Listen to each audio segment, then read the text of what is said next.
안녕하세요. 오늘의 사연입니다.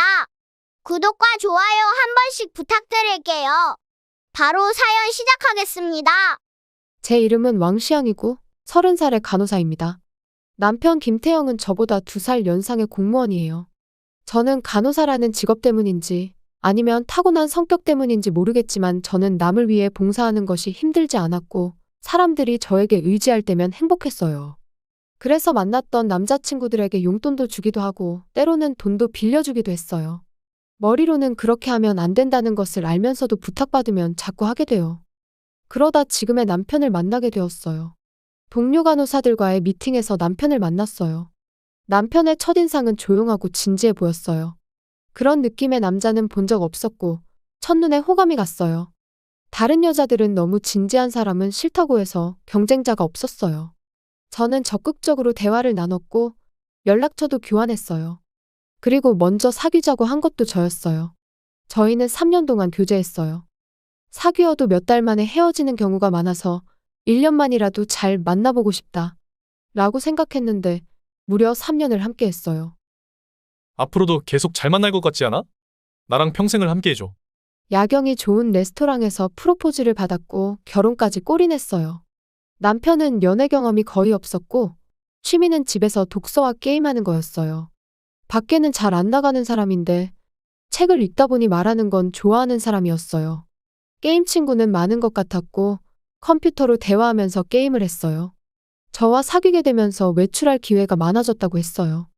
마땅히 갈 사람이 없었을 뿐이지 함께 놀러 다닐 때면 즐거워하는 모습이 매력적이었죠. 시댁은 차로 2시간 정도 떨어진 곳에 있어요. 시부모님은 좋으신 분 같았고 남편은 3남매 중 막내이고 시부모님은 연로하시고 자주 뵐 기회도 없었어요. 명절에 인사하러 가는 게 대부분이었죠. 연말 연시에는 연락도 주고받고 선물도 드리곤 하지만 저는 야간 근무가 있어서 시간이 잘 맞지 않으니 평소에는 거의 연락드리지 않았어요. 남편과 휴일이 겹치면 바람 쐬러 나들이도 가고 집안일도 각자 분담해서 잘 지내고 있다고 생각했어요. 그런데 남편이 뭔가 이상하다는 걸 느낀 건 3개월 전쯤이었어요. 퇴근 후 집에 돌아왔을 때 남편은 소파에서 자고 있었어요. 테이블에는 맥주캔이 굴러다니고 있었어요. 감기 걸리겠다 고 말하자 남편은 졸린 눈을 비비며 저를 쳐다봤어요. 소파에서 자는 것도 맥주를 마신 것도 신기한 일이네? 그게 게임 친구들이랑 온라인 술자리를 했어. 너무 재밌다 보니 너무 많이 마셔버렸네. 게임 친구들과 온라인 술자리라니. 저는 이해할 수 없는 세상이지만 남편이 즐거워하니 개의치 않았어요. 하지만 이게 실수였어요. 그 이후 비슷한 일이 벌어졌고 어느 날 남편의 머리가 변해 있었어요. 지금까지 염색한 걸 한 번도 못 봤었는데 갈색으로 변해 있었어요. 머리 그렇게 하면 일하는데 지장이 없어?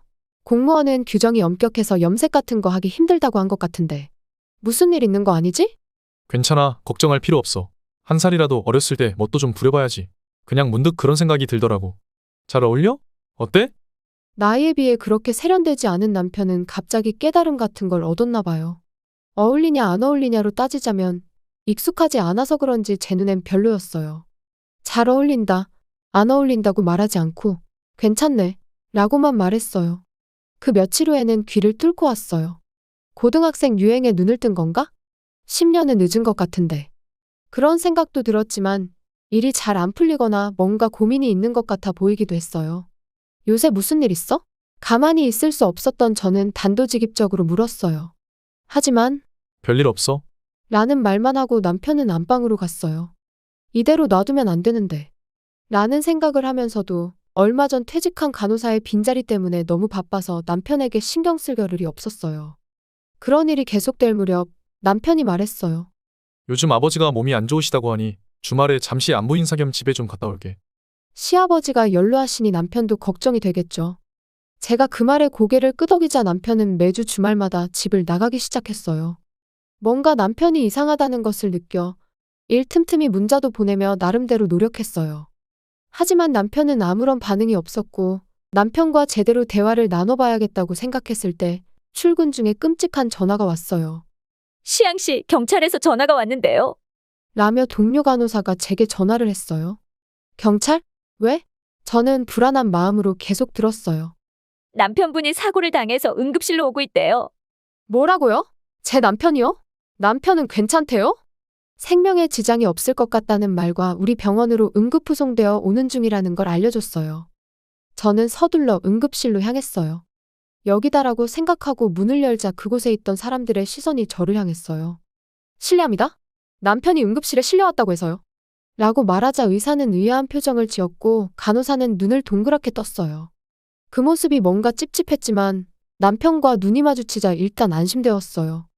간호사가 간단히 설명해 주는데 다리 부상이 심해서 바지를 자르고 이제 치료에 들어갈 예정이라고 했어요.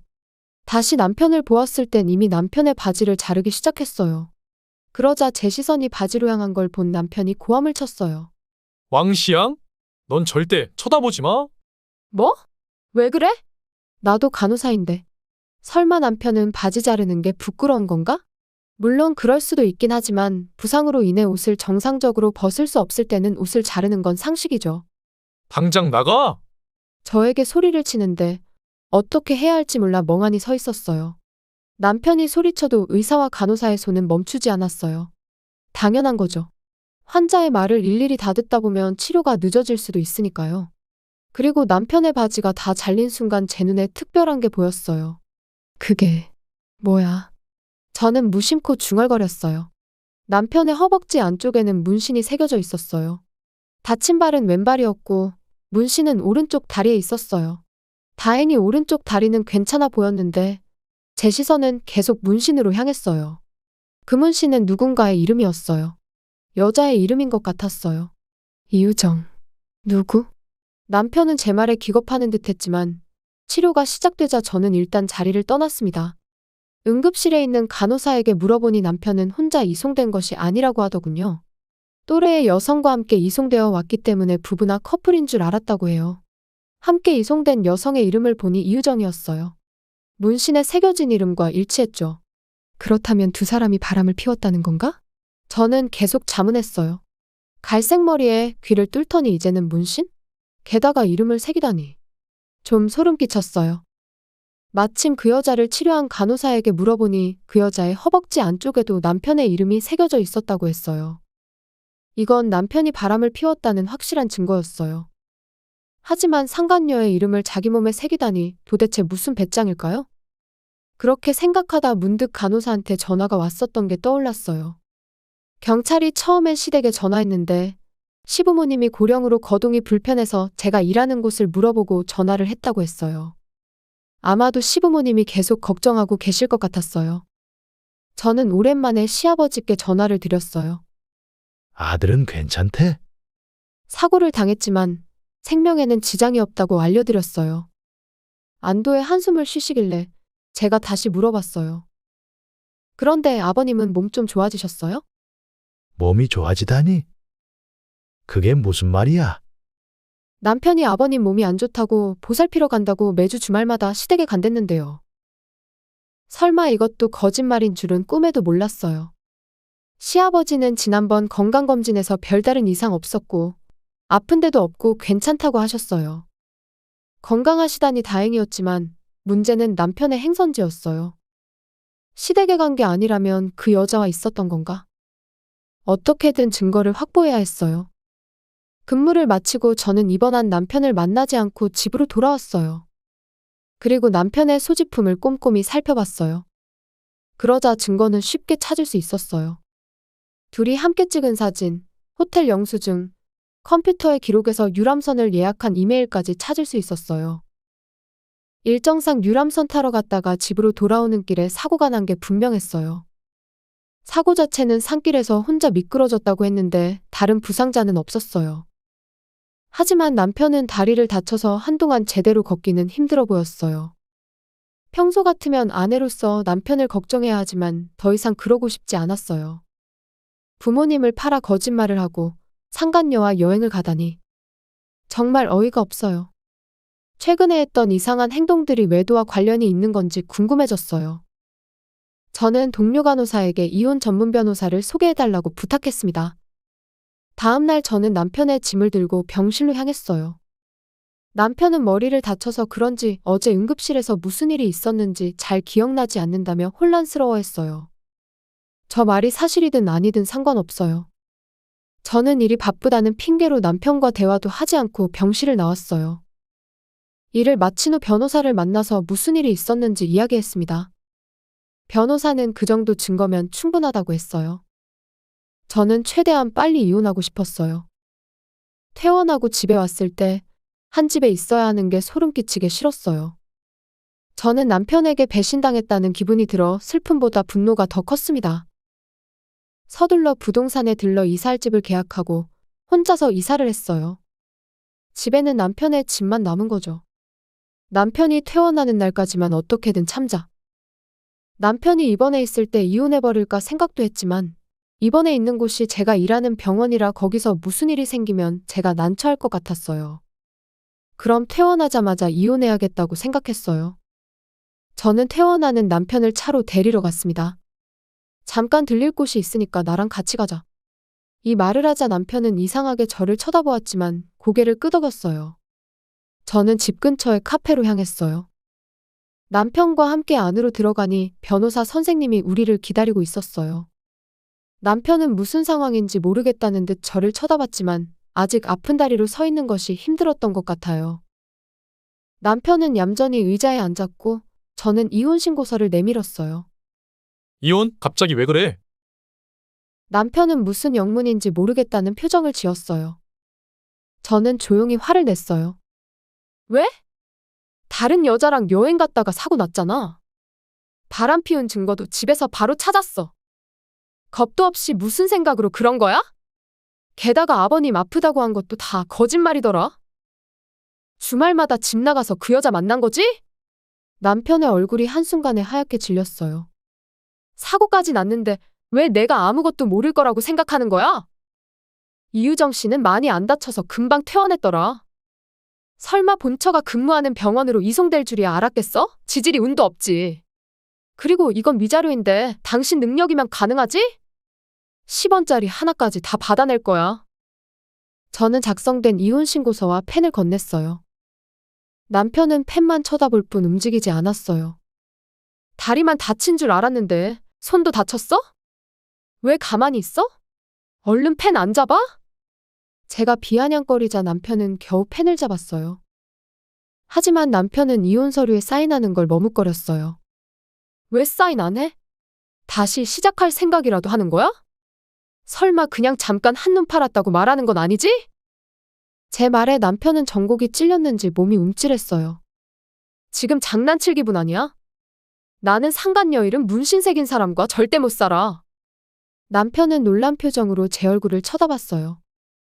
그게 무슨 소리야? 정말 기억 안 나? 응급실 실려왔을 때 나도 거기 있었잖아. 나보고 쳐다보지 말라고 소리친 건 기억나? 당신 오른쪽 허벅지에 있는 문신? 거기 있는 사람들 다 봤어. 이유정 맞지? 도대체 이름은 왜 새긴 거야? 그게 뜻하는 게 뭔데? 진짜 이해가 안 돼서 그런데 계속 숨길 수 있다고 생각한 거야? 아니, 그건 내가 하자고 한 게 아니라. 갈색 머리도 해보고 귀도 뚫고 게다가 문신까지? 정말 촌스럽기 짝이 없네.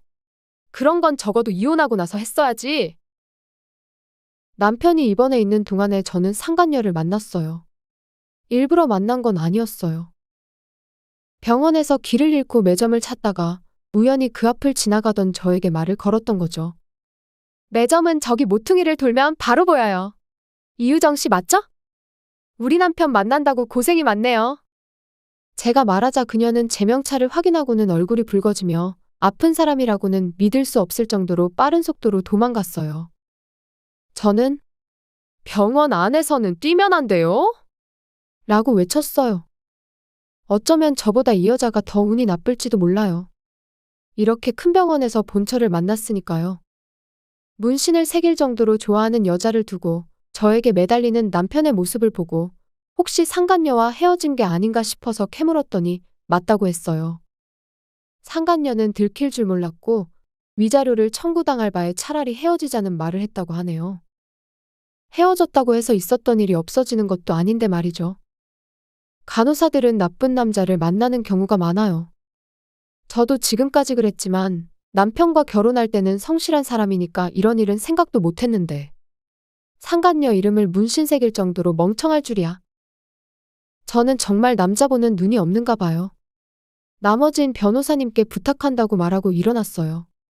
변호사는 저를 보고 고개를 끄덕였어요. 그리고 나는 짐 빼서 이사 갔으니까 집에 갈 때 택시든 뭐든 알아서 가. 그럼 안녕? 남편은 입을 꾹 다물고 불쌍한 표정을 했어요. 뭐 어쩌겠어요.